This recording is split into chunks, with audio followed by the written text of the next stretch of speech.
Pozdrav svima vama. Kalbifosforal je proizvod koji se koristi u mlijeku i u kolostrumu kao poboljšivač.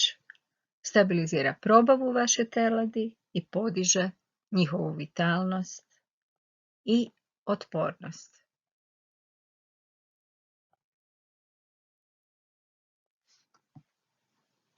Kalbifosforal ima novu formulaciju. Izrazito i očigledno to pokazuju rezultati sa terena, poboljšana mu je topljivost.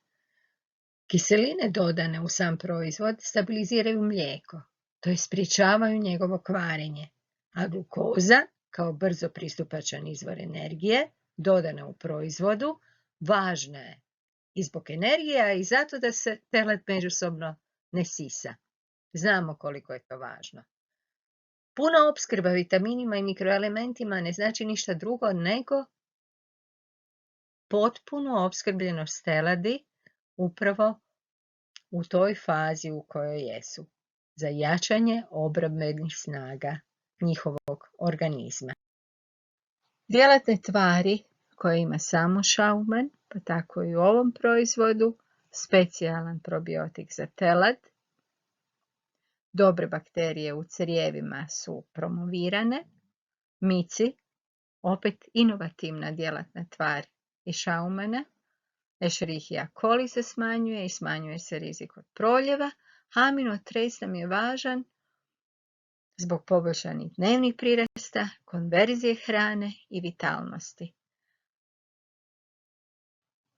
Kalbifosforal za 60 grama dnevno po teletu zamjenjuje po svojoj količini vitamina, mikroelemenata i naravno probiotika 1 kg mliječne zamjenice iz Schaumann linije Kalbimilk. Za detaljnija uputstva upitajte svog stručnog savjetnika iz Schaumanna na terenu, a svi mi vam želimo i nadalje puno uspjeha u štali, to jest Erfolg im Stall.